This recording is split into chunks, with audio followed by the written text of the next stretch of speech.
What's up, everybody? Welcome back to the basement. It's me and Cheese here with author Dan Henk. We got some horror novels here that we're going to talk about. The Black Seas of Infinity, Down Highways in the Dark by Demons Driven, and The End of the World. Dan, you wrote all of these. Yes. When did you start writing? It's a long story, so I'll try and make it as quick and simple as I can. All right. I want to be a comic artist. So when I was a teenager in high school, I lived down in Gainesville, Florida, and I had this idea, and I was trying to make it into a comic book, and they're like local indie artists, and they work at stores like comic book shops, and one guy went to a bookstore, and I bring in my storyboards, which I'm sure are crap now, but I bring in my storyboards, and they go over them, they give me some advice and tips. So I had this story, and then years later, I went to art school, I interviewed with DC Comics and Marvel Comics and Image, and I realized nobody was going to let me do it because they want to hire you as like a writer or an artist or an inker, or a colorist. They don't want you to do everything. So there's no job for to do everything on your own? No, not at all. I mean, maybe if you're like Alan Moore, but even him, they give him a lot of shit. So, nobody would really let me do it, and I figured maybe I should do an illustrated novel. Because, I love reading. I read every night. I have a book, and, before I go to sleep, a half hour I'll spend reading. So I was like, maybe, I could tell a more complex story, and, those old novels all had illustrations in them, little illustrations. Like chapter illustrations, exactly. Stuff like that, yeah. And it would be like a scene out of the book. So I was like, why don't I do a scene out of the book, but I'll do it like a splash page. So, I can go off, comic book style, I even do it on 11 by 17 Bristol board, which is what I learned. That's a comic book size. Traditional comic book size page that you worked on in school. Sure, yeah. Yep. I remember so that. I would just do these big illustrations, and I was like, my plan originally was to do a whole shitload of them, but they take fucking forever. So the first one I did 11 for, and then I wasn't really, I had a lot of questions going in the first book, because you have no idea what you're fucking doing. So, I took 2 illustrations out, and I put 9 in. And I just kept that tradition. So, each one has 9 illustrations. So somewhere in this, and in each of these, is 9 illustrations screwed about. And you do the covers and everything, too. Yeah. So now, is this, what medium is this? Let's talk about the first one. This is oil? Yeah. There's no Photoshop, no nothing on this. That's amazing. Thank you. That's pretty dope. This is popping up on screen That's for you guys. That's my wife, too, by the way. No way, really? I post for that. Obviously not with blood, but... Well, sure, no. Liberties were taken. Or We'll if she did, I'm not going to talk about it. No. So what is this one about? Let's start here. So I had this story in my head, and the story, it's a very teenager story, but I very much updated it. Is there's the government recovers some crashed alien stuff, and in that they find this it's almost like a body, but it's not animated. So they're trying to figure out what it is. Maybe it's a dead alien, one of these. So and right here we've got the government finding the ship and everything popping up. I read a whole bunch of books on Roswell and the alien agenda and stuff like that. So they find this crash, and they're kind of, one thing that they say in all the books is that supposedly all this stuff was re-engineered, so that's how we got nanotechnology and all that stuff. So I kind of use that, they're breaking everything apart and trying to use it. They find this body, they don't know what to do. There's one main guy, and he's kind of a loner, doesn't have a lot of friends, but he's really smart, so he's obsessed with the thing, and he breaks down. He goes, you know what? What I think it is it's a suit. So what they'll do is they'll transport the consciousness into it, and then drop it down on a really hostile surface, like Venus or something like that, and then they can explore, take notes, whatever, pull the suit back up, and then download what it discovered. So it's basically like a Mars rover kind of thing, but it's It's a diving suit. Almost. Yeah. Okay. So he's and then he's that'd be awesome. He's and it's kind of humanoid. So he's what if I put myself in that suit? I mean, he's obviously a little bit, crap, never a good idea. Yeah, he's so what happens is, because he's not really a social person, he gets fired. And then the government just sends him somewhere else. So now he's pissed off, and, he figures he has this agenda that he's not going to do legally. So he slowly, builds up a stockpile to, he goes to, they have everything stored in a bunker by this point because they have no idea what it is. So they're we'll just store it until we figure it out. So he goes there and does this, violent raid, kills people and everything. but manages to transfer himself into that body. But he has no idea what to do. Like, that's as far as he thought it out. So then he's running, and the government is pursuing him. So, like, he had his escape kind of planned. Like, he had, like, 2 cars parked and stuff. So as he's trying to escape and as they're chasing him, the whole government falls apart. And it was happening, but he's, like, so obsessed with this, he wasn't noticing all the signs of what's going on. So the whole government falls apart. He has his cabin in the woods he goes to. He's trying to figure stuff out. People raid it. He kills them. He figures the cops are going to come. He's going to retreat down south. And as he's retreating down south, he notices that, like, all the stores are closed. All the buildings are closed. Like, everything's weird. And then as he goes further and further down south, like, since the U.S. is broken apart, you have, like, Army Reserve units that states have, like, pulled together, and they've instituted martial law, and they're trying to create, like, their own little nation state. And so he's fighting through them. It's like, so it's like some of it is like a road trip, but kind of a fucked up, violent road trip. And then finally he makes it out of the U.S., he makes it down to Mexico. He's like, I'll just, while I figure out what I want to do, because, like I said, he didn't think it out.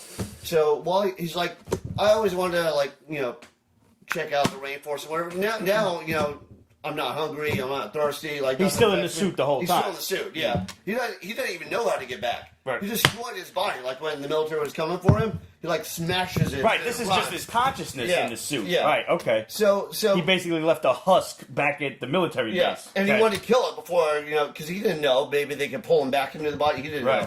So. Obviously, he didn't play this out really well. Like, he doesn't even know if any minute now it's going to switch off, and then that's the end of him. Talk about go big or go home. Yeah, seriously. Go big and don't go home. So, So, well, there is a theory that we're all in the Matrix, so none of us are ever going home, but that's a different story. So he's wandering around the jungle, comes across some, ancient Mayan ruins. He's like, I'll check him out. And then he finds, like, this bottom chamber, and it's kind of a cliche, but, like, aliens visited a long time ago. So he finds, like, this chamber with some alien stuff in it, and he starts, like, messing around with it, like, because, it's not, he can't really make sense of it. A lot of it is, like, unintelligible. He's fucking around with it, and all of a sudden, not the alien race that visited, like, thousands of years ago and put that, but another alien race, picks up, like, some distress signal or whatever, and they arrive, and then they're really hostile to him, and then he gets, like, pulled out to their base, and, like, it turns into this whole fucking mess. And this is going from, like, the ancient alien shit where they actually have, like, the carvings of the guys that kind of, when you break it down, it looks like they got a mask on, they're in spacesuits and shit. Well, I don't actually get into the ancient alien stuff, but it would go with their theories really well. Yeah. I love that stuff, so I'm in. So like I said, Mayan ruins, it turns out there's an alien presence, but it's weird because it's, like, buried underneath the pyramids, so they don't know. Yeah. And then he gets pulled down to space, and it turns out it's like an intergalactic incident because he's not supposed to be in that suit. Yeah. And the other alien race is like, what the fuck are you doing in that suit, and who are you? And so it ends up being this whole war. Who are you, and what have you done with my property? Basically, yeah. Well, what have you done with these other people we hate's property? Mm-hmm. And they're not even supposed to be here. What the fuck are you doing here? With their stuff. And I don't want to give too many spoilers, so it's very convoluted. But at the end of it, he ends up back in the jungle on Earth with, who knows what's after him. And he's probably started some intergalactic war. Definitely. Yeah. There's definitely been some sort of international incident, intergalactic incident. Yeah. Everybody's arguing over him. He's like, I'm out. See you. Going home. That's dope. That's man. pretty awesome. Let me have a look. So that's one whole story. You mentioned this one was short stories. So what happened is, while I had that one, like, I thought the easy part would be finding a publisher. I was like, the hard part is, like, writing it and illustrating. No, the hard part is finding a publisher. Somebody to actually do it, right. And what I found out is a lot of publishers don't want to let you do the artwork, which made no sense to me, but it did after. You would think that would save them on their own budget. Here's why. They explained to me. So a lot of publishers have a friend who does artwork. And they're like, or not publishers, but authors. So, they'll write something and they're like, oh, yeah, I want to use this painting. And it's usually garbage. And so the publishing company's like, you're a good author. We bought your book based off your writing ability. This guy fucking sucks. So they used to make it a policy they never accept. Like, they have their own art team. Okay. Yeah. So they go with their art team. And not only is that an issue, but there's also the issue the art team's like, yeah, that's our job. Don't tread on our territory, you know? Like, we get paid for this shit. So, when I finally found a publisher, I went through a couple after that until I found one that would let me do the illustrations. So, while I'm going through all that, I was like, I'm not going to stop writing, so I just started writing short stories. Because, you know, like, I'm a tattoo artist, so I travel all over the world. And, like, I was in Scotland, I was like, I should do a story about the Loch Ness Monster. And so I'm just writing all these short stories. And then I put them on Amazon, like on Kindle, and you can buy them for, like, I don't know, like 95 cents, you know, per story. And then I finally found a new publisher, the one who put that out. He reissued that first one. This is Permeated Press? Permeated Press, yeah. And he said that, like, you know, I put everything together, and he's like, we'll issue it. So I was like, awesome. So the last story I was writing, I decided to kind of, like, make it a little bit longer, and it's kind of a novella. And so I'll start it off with the novella and then, like, some short stories. So they're not really related to that, but I always like the idea of everything being in the same universe. So they're all kind of in the same universe. So you might mention or drop like a hint of something that was mentioned. Or something. The thing is, like, until you read it, you don't get the texture of it. But, like, some of the texture of that matches up with the texture of that, but it doesn't seem real direct. But then the third, it all comes together. Gotcha. And the third one will be the end of the world. Yeah. So could you call this a trilogy, or would it just be like 3 books associated with each other? I would say that this is kind of a sequel to that, but in, like, a very loose form. Like, that's Mad Max's Road Warrior. Okay. Yeah. So, you know, you don't have to read that to read this. Gotcha. Okay. I'm really... But some of the characters from that are in this. And, like, you know, it started out I was a punk rocker in high school, and so, you know, I bring a lot of that into it. Like, the main novella in that, like, has a punk rocker, and he lives down south. I live down south. He's being harassed by the authorities. He has abilities that I wish I had, but I didn't, you know, but, like, you know, there are dead people that'll speak to him. He can, like, he'll just be wandering somewhere, and suddenly he ends up in another dimension, and he doesn't know what the fuck is, like, he doesn't know anything that's going on. Like, he was downtown, and a bike messenger gets hit by a bus, and then the guy's, like, all tangled up underneath the bus and starts talking to him. And he's like, what the fuck? I was a bike messenger for a year, and I remember that happened to another bike messenger. Oh, wow. So, like, a lot of this is, like, based off stuff that I remember, you know, that I personally have seen or gone through. Yeah, yeah. So, because I feel that's more real. You know, Absolutely. I'm not going to write about shit I don't know. Yeah. So, I put that in there, and so that guy is one of the main characters in here. So, Okay. the main character in that, you know, that's mostly a solo book about one guy. So he's one of two in here. The main character in that novella is the other main character in here. Okay. But this has basically takes where that left off, and it goes even further. It's like the U.S. is falling apart, and now it's kind of like starting to coalesce into little, like, you know, Confederate states or whatever. But there's, like, an oligarchy of, like, the rich and powerful that they've kind of made a deal with, like, certain aliens to bring back this ancient evil. When the universe was different, like when the, you know, the texture of reality was different, this ancient evil could easily get over, and they, like, wreaked havoc, and, like, everybody hates them. You know? But then as you know, the fabric of space got a little bit tighter, they couldn't make it over. But, you know, you have, like, cultish followers and whatever that want to bring them back. So, you know, you have certain of those people that are a race of aliens that have gotten a hold of, like, the oligarchical top of the political spectrum. So they're, like, you know, rich and powerful, like, connected people. So the U.S. is falling apart, but they're like, this is our key. So they get these people, and they, like, these people have promised him immortality. Like, we can make you live forever. You just got to help us bring these people back. And they have, like, their version of, like, basically a Stargate. Yeah. So they're trying to bring this, you know, these creatures back. And I'm not going to tell you the rest of it because, you know, more evolves in the story. But, like, so there's the punk rock kid with, like, weird abilities. And, like, he's going through all this fucked up stuff, and the whole U.S. is falling apart. There's the crazy guy in the alien body, and he's going through the U.S., and it's all falling apart. And there are certain other creatures telling him that he has to get to this kid. It's like, you'd have to read the book because I don't want to spend forever detailing it. Sure, no. Like, what the fuck are you talking about? But, you know, so he finds a kid, and at first the kid's like, dude, I'm not trusting you. I don't trust you. But then they slowly get together, and then it goes further than that. I don't want to. No. We don't believe in spoilers on the Beach Basement Show. You want to know about it? You're gonna read the book. But I got a couple of pages that I sectioned off here that I just want to comment on your use of hatching for shading and everything. This one will be popping up on screen for you guys. Like, there's just a skeleton out on these people's lawns across the street. And I love the feeling of the grass. This one especially, now you got like basically like a farmhouse looking thing in the middle of the forest. And I really appreciate the negative space used to show some of the blades of grass. Yeah. And it's shaded behind it, and the rest, like right in the foreground, is all completely white. Like over here, that's fantastic. What I tried to do is I tried to play with the focus a little bit. So, because, the eye focuses like a camera. Right. So, whatever you're looking at is sharpened in focus, and all of the rest around is like slightly surreal. So, I didn't want the foreground to be in focus. I wanted the house to be in focus. Yeah. Right. So, I made the house kind of sharp, and I made everything else like... So using the negative space in the foreground is to give the effect of it's blurry, it's a little out of focus. Yeah.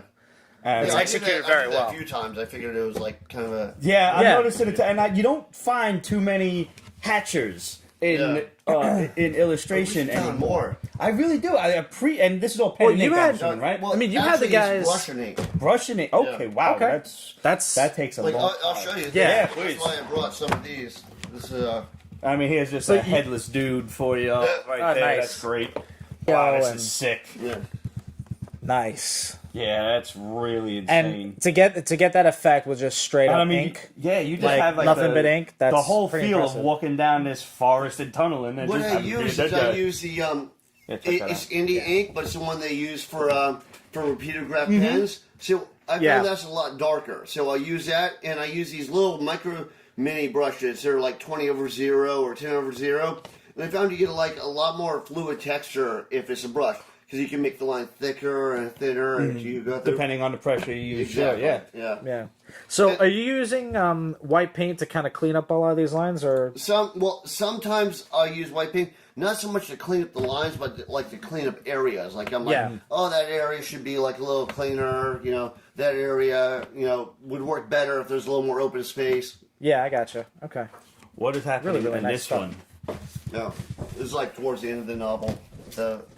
This would be the Stargate type of thing. Yeah. Nice. This is cool. Man, just the shading really just brings your eye around the whole wheel. That is cool. Yeah. And I like the transportation. Like you could tell he's like halfway through the thing because he's all blurry and lined out. It's silhouetted. Yeah. Oh no, this really is nice. alien moon landscape.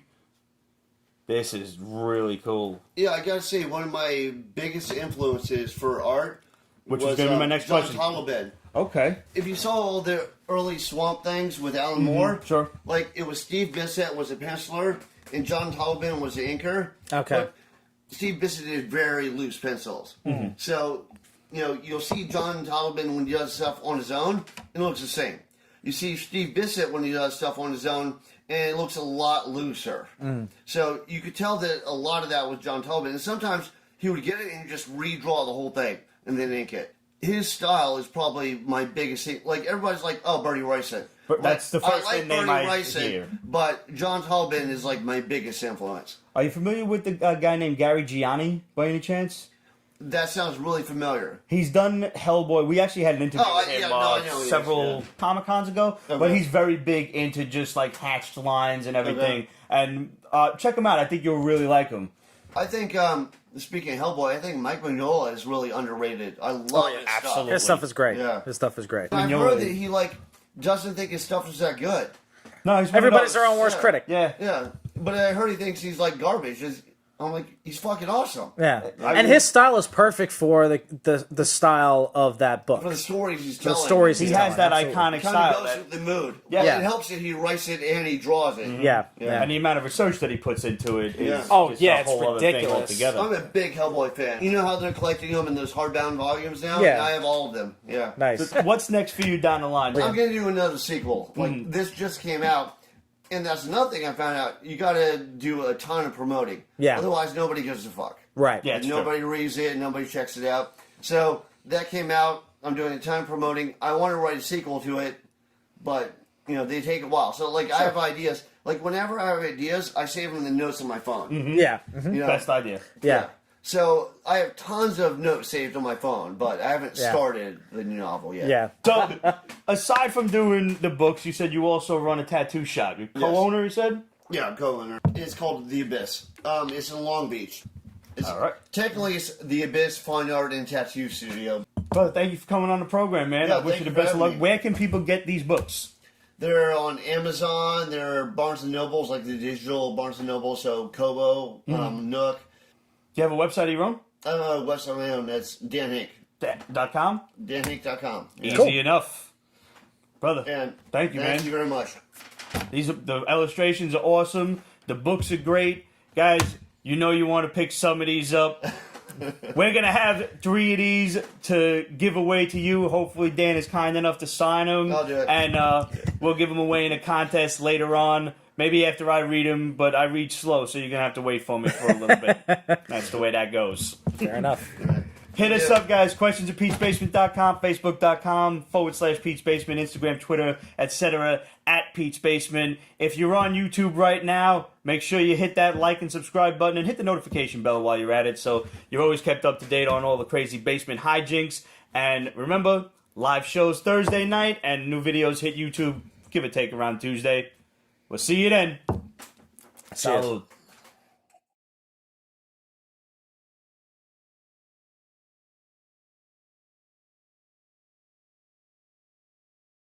Pete's Basement is copyrighted 2019. Ripped Productions.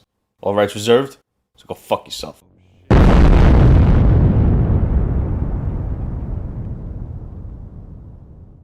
Why does everybody want to bring back an ancient evil? How come nobody ever wants to bring back the ancient pizza guy from down the block or something? I don't know. It's not as much fun. I mean, it's pizza though. But maybe. I like pizza. See, that's not a sale for me. So we're gonna move past that. There was a little piece of my soul that died, but it's okay.